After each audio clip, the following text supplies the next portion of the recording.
Hey, everybody. This is your boy from, sorry I didn't come with a filtered podcast. This is me, Vasilis. Yeah, it's Friday.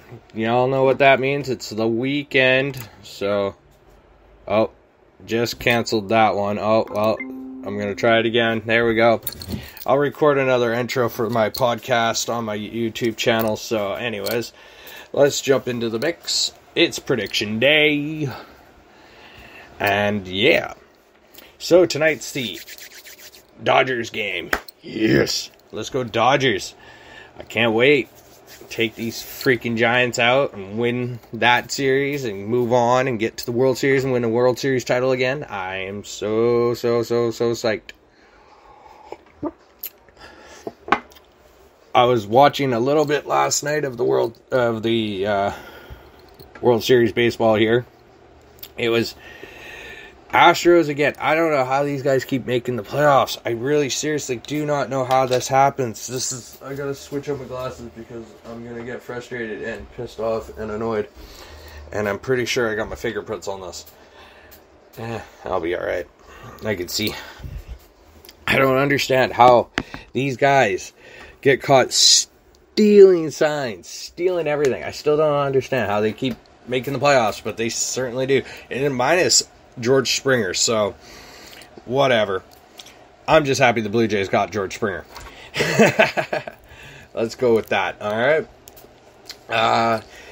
But yeah, the Astros beat up on the White Sox last night, and I'm thinking it's Boston's game tonight against I don't know who it is, but you know. Oh no, the Rays beat up on Boston last night. I think I don't remember. I was just too psyched for watching the Canucks game against Edmonton, which was really good. So my predictions for baseball tonight: Dodgers win. I don't care. Dodgers win. That's my prediction for that. To move on, I did cover my predictions for the football. Last night was the Thursday nighter. I knew the Seahawks were going to go in on a hard team, and yeah, they lost to the Rams. Again, you can't fault this. You can't fault predictions. You can't fault what is truth and what is going to happen, because it's just how it is. The team itself is, the Rams themselves are set up so good, so well to be placed in a championship matchup with almost anybody. It's just how it is. So again, it was a tough loss for Seahawks fans. I understand. For me too, as you know, I'm a Seahawks, Rams, Chargers, Chiefs, Eagles fan, and I'm just a Buccaneers fan. So, but the Buccaneers are doing great, so I can't really complain. But again, it was just again, you got a good team versus an A team, or a B+ team right now. Seahawks are a B+ team until they, wake up and I really feel bad for Tyler Lockett. I think he got injured, so I think he's out right now. I don't know. I didn't really catch much because I was flipping between it and hockey. Hockey is a predecessor to me. It's a necessity. I love watching hockey. Hockey's my entire life. Oh, I do have a new setup for laptop and speakers and stuff. Yeah, it's on my chair over there. I just probably should point that out right now. Yes, and that's my Deadpool head. Deadpool. But yeah, I'm just, oh my god, a lot of sports to take in. You have NBA coming back, as I say. I'm really going to try to focus on a lot. As I say, my NFL predictions are up on my last podcast. Again, I'm just going to go simply right through it all one more time. I'm not even going to cover it again tomorrow because, it's Saturday, and Saturday is going to be a kind of a hard day to do a lot of podcasting and YouTubing, so I'll probably cut that one short tomorrow. Today, I'm just going to make one as fast as I can, because I have some work to do today. So let's go over here. Yeah, whip up my other laptop. So it is what it is. So yeah, last night was a hard-fought battle between the Seahawks and the Rams. It is what it is. I didn't realize the Jets and the Falcons were in England this weekend, or tomorrow, so I'm hoping Zach Wilson can become the first quarterback to win overseas. So, I want the Jets to win, but they say Falcons, and I don't care for that.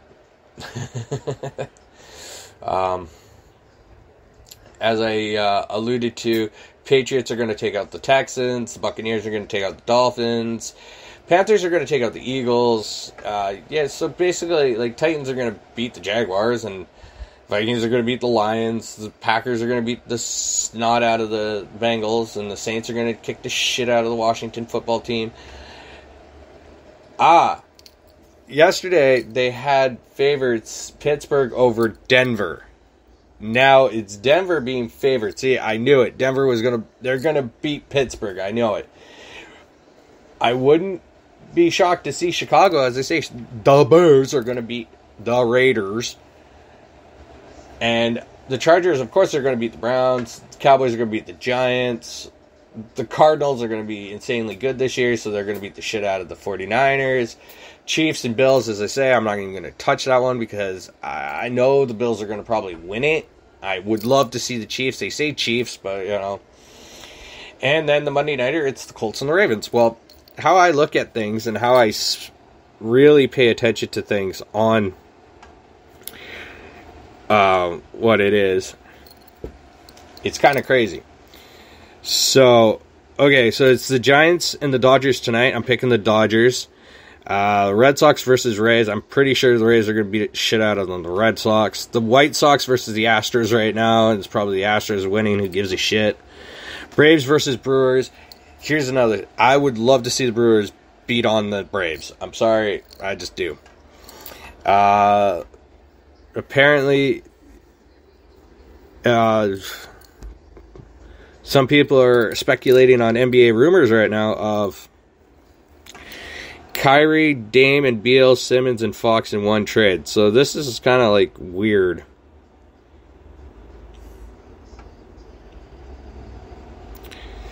I could not see this actually working out.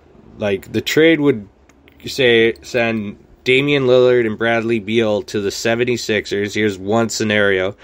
The Nets get Kentavious Caldwell Pope and De'Aaron Fox. Right? Portland gets Ben Simmons, Harrison Barnes, Seth Curry, first round pick, and swapping of first round picks in the 2023 draft. Wizards get Buddy Hield, Maxey, CJ McCollum, and Kyrie Irving would go to the Kings with Tobias Harris, Nazi. Oh my God, no, that's just not. That doesn't sound good. And then they keep doing these scenarios.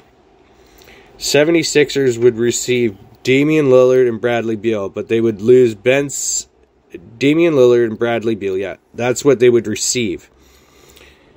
This is I'm reading this off Blanchard Report, and that's one. I could not see. I can't see this happening. This Ben Simmons drama is just getting to the point of just absurdity. It's crazy. It's nuts. It's, again, another guy sitting out because he wants to be gone out of a team. Okay, fine, take your ball and go home. Yeah, that's cold coffee, not good. Yeah.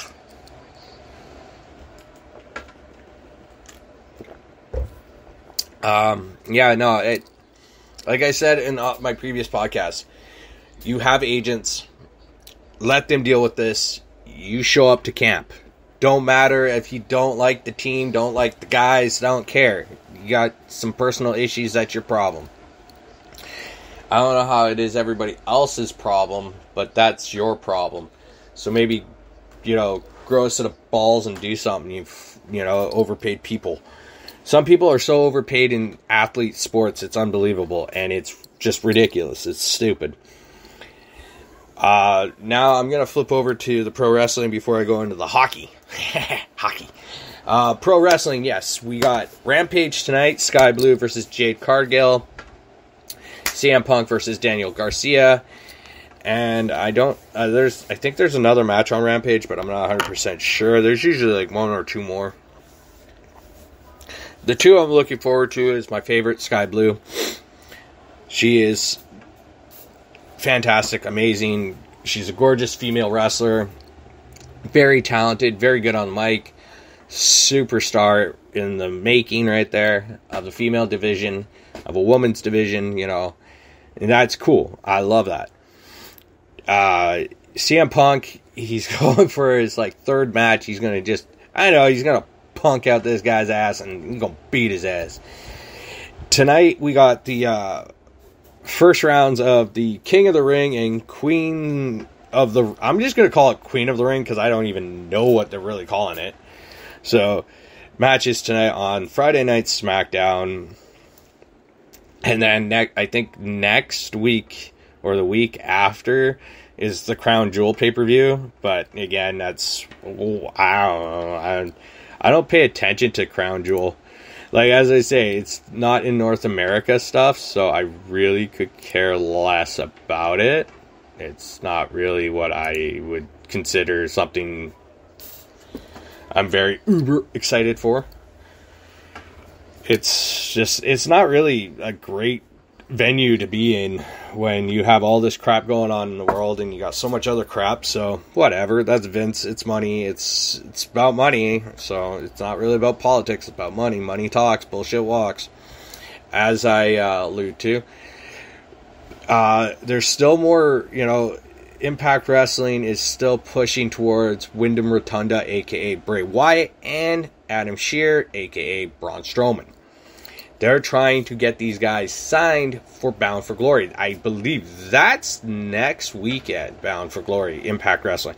So, really, it's, I think with Adam Page winning on Dynamite on Wednesday, the world title, returning, winning the Casino Battle Royale ladder match chip.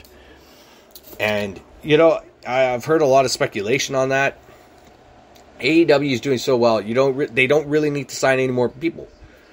People are not necessarily, you could spend the money, but now they spent so much money, I think it's time to develop and to build off these new people. You got like Adam Page. I'm a lot of them thinking he's going to go to Full Gear and do it. I believe they're going to probably save it for like a right near WrestleMania. That's usually Revolution for them. So I'm hoping and I'm praying that you tease it. Let Adam Page, Hangman Adam Page, just tease the Elite with the chip, just like pretend he's going to cash it in, just not cash it in. Kind of like the Money in the Bank briefcase when you're with WWE. You got it. Like Big E kept teasing, and then he finally nailed it. All right, I think that would be special for these guys, is to do a Big E kind of thing for Adam Page, since he was off being a father and all this other stuff, taking some personal time. That's good for him. I'm happy for that guy. I'm so happy. I'm absolutely happy. When it does come down, these are individuals. These are humans. They're not immortals. They're mortals. They're just humans like the rest of us. They do make more money than all of us, but they have their own things too. So that's I've also heard Will Ospreay is willing to knock on that forbidden door and have matches with CM Punk and Bryan Danielson and Sammy Guevara and Kenny Omega and all of them. I think him and Kenny had a match in New Japan. I'm just not really up to on that scale of things. But, again, it's what it is. It's New Japan. Their crap goes on. Their wrestling shows go on while I'm still asleep, okay? I'm trying to actually go to sleep. My brain will let me. But that's what it is on that front. There's so much other stuff going on in the wrestling business, and it's kind of like, woo, crazy. I I tend to try to keep where I am. Okay, I try to keep up to date with it. But when you're working 7 days a week, and your brain won't let you stop, and you got your own mental health issues you're dealing with, it's kind of hard. Like, I'm only human, so to break down, I'm trying to do better with it. I know I have my hiccups here and there during the days, but again, I'm actually learning how to control a lot of my stuff. I'm doing fairly well. I'll admit that I'm doing very well. I just, I'm gonna try to keep more to myself. I know it's good to talk to people, but also, on the other hand, it's a good thing for me just to try to stay stable inside myself as that goes on. Now, let's talk about hockey. Okay. We all know in Canuck land, there's no Mott, there's no Sutter right now. Hamonick's on some personal leave, dealing with some personal things. Okay. Starting roster, I see Nick Patan making the roster this year. That guy has done very well playing. Like last night, Hughes, him, and Petey all worked very well. So you got two Peteys on that line. That was really good. Hughes didn't look like he missed a step at all. Neither did Petey. Petey was letting them go with his shots. That was awesome. Will Lockwood, another underdog, dark horse to make a roster move here. It's really crazy. Luke Schenn does very well. Last night we did not have Tyler Myers or Oliver Ekman-Larsson as Besser is out until the first game of the season. So they're just going to rest him. And Bo Horvat wasn't in the lineup. So there was like three missing pieces plus Besser, but we all know what was wrong with Besser. The rest of the lineups are starting to fill out. When I start to look, my top three teams in the Pacific will be, of course, Vegas, Edmonton, Vancouver. That's it. San Jose, not a chance. LA could sneak, but don't really count on it. Anaheim's just going to have to really work its ass off just to make maybe a move to a top fourth spot. Seattle would be. I thinking they're going to take a slower process, a little more of a different route than the Vegas route. So those guys there. That being said, with Vegas being in the Pacific too, Vegas is going to be, again, another dominant force like usual. They have a hard team to beat. They got such a solid defense. They have such a solid defense. Edmonton, I've had a lot of my friends talk to me today, and my dad even talked to me today about it. Why can't Canucks sign players? Okay, here's the problem. Here's the problem with this. Did Vancouver ever have a first overall pick like Edmonton? No. The thing is, what's haunting Edmonton and making it past any rounds is goaltending. Their defense is certainly cleared up. You got Duncan Keith there. You got Cody Ceci. You got Tyson Barrie. You got Darnell Nurse. You got Evan Bouchard. Evan Bouchard's finally starting to turn the page. I just feel bad for Ethan Barrie. He's not there anymore. But their forward lines are starting to, they got picked up Zach Hyman. They got Warren Fogle. They got, of course, Draisaitl, Hopkins, and Mr. McDavid. They got a lot of potential there. And you see Jesse Puljujärvi. Now, all that in front of a goalie makes, literally covers their weakness. Their weakness is goaltending. Mike Smith and Koskinen, they're good goalies. Smith is up in his 40s. I'm sorry, you're not a Brochure. You're not a Brodeur. You're not a freaking Patrick Waugh. You're not a Dominic Hasek. You're not Marty Turco. You're not Luongo. You're not those top-notch goaltenders. I'm sorry, Mr. Mike Smith, but you're not. Mikko Koskinen, he is forever going to be a very expensive backup goalie. That's one hell of an expensive backup goalie. I'm sorry. That here in Canuck land, we always make fun of the Eriksson deals and that. No. Calgary would be a very hard team to project because of there's a lot of uncertainty. Okay, a lot of uncertainty. Yeah, you have Markstrom. Yes, you have Tanev, but you lost Giordano. Giordano made a lot of your defense, and you lost him in the expansion draft.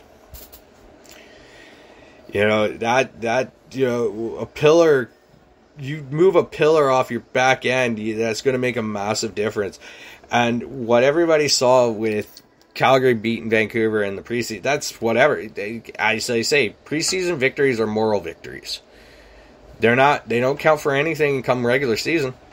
Regular season's a whole different ballgame. And it's just like the playoffs. Like playoff hockey, you're great in the regular season. You're at the top. Come playoffs, if you hit the bottom, you bottom out. That's it. There's no picking you back up. The series are very hard. It's a hard game. It's a fast game. It's a speedy game. It's a quick game. It's intense game. It's every kind of game you can think of. But that being said, my prediction, your top line is going to be Petey, Miller, Besser. Second line, it's going to be Pearson, Horvat, Connor Garland. Third line, you're going to have Corey Dickinson, Vasily Podkolzin. I don't know who could be on the other side because that's the real trick. I can't think of somebody. But your fourth line will be, Will Lockwood, Nick Patan, and another, probably a familiar face that's probably going to get some time here now. I say Justin Bailey. I don't know who is a center on that side of things, but, whatever. It's going to be good. It's going to be awesome. Like, this roster is killer. So, what I think is going to probably happen with the defensive lineups, it's going to be Hughes and Pullman, Ekman, Larson, and Myers, Rathbone, and Brad Hunt, and your seventh defenseman is Mr. Luke Schenn. Because you're going to swap out Luke Schenn, and the third pairing, you're going to swap out Schenn, Rathbone, and Hunt some games. Depending on who you're playing, you're going to always want somebody veteran there. Will Lockwood, Nick Patan are going to be key guys for this roster. It's looking that way right now. With Mott and Sutter sitting out right now, it looks very, very, you're going to have to, your back six are going to be really consisting of a lot of guys from the baby Canucks. So that's where it's going to work. When I'm focusing, I'm moving on to over, other Canadian teams. Montreal, Carey Price came out yesterday. He's entered an assistant program with the NHL and the NHLPA for some mental health issues after his surgery and stuff. That's, again, dealing with the mental health. And that's great. You can't have a guy who does not feel like he's himself. So that's good. That's positive. Positive thinking. Other than that, you got the Brady Tkachuk storyline going on in Ottawa. They'll probably figure something out there. They'll get it done. They will.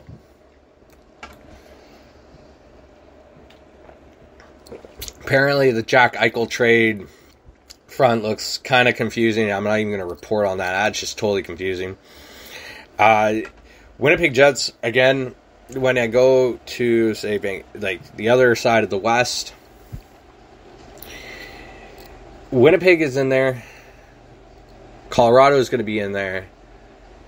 Your top two. And then when I have to look at things, you got Dallas, Chicago, Arizona's a bummed out team. They're going to be bummed out. Nashville. It's really it's Minnesota. So Minnesota, Nashville, and Dallas are going to fight it out for that third spot. Because you're going to get St. Louis and Winnipeg taking the top two. But in that Central Division, it's really hard to call. It's really, really hard to call. It's what it is for that third spot, because Chicago could possibly make a move with their roster being, as young as it is, and with the two veteran leaderships in Kane and Taves, it's going to do something there. Minnesota has the same kind of thing going on. It is going to work somehow, some weird way.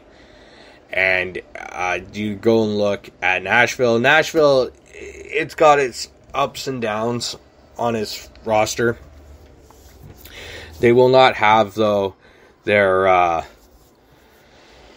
Pekka Rinne there, though. That's going to be a killer front on their end. Yeah, so that's Central.